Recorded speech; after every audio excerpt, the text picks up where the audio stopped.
And that's where they get you, as so to speak.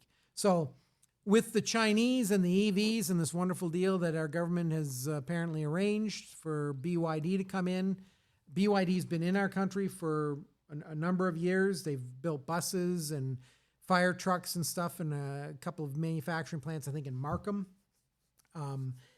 The issue there is our friend who owns Tesla is not allowing BYD to utilize his Tesla chargers, which is great. I think that's hats off to him. Right. Elon, great job.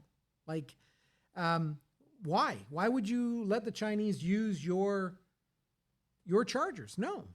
So how are they going to set up their own charging stations here in Canada? How are they going to set up their dealership network? I added on my other podcast with my body shop friend, Charbel, who didn't even know about BYD coming in. And I'm like, you're going to know about them before I do, because people are going to be smacking them up, and you're going to be looking for body panels, and insurance companies are going to be bringing them to you to say, fix it.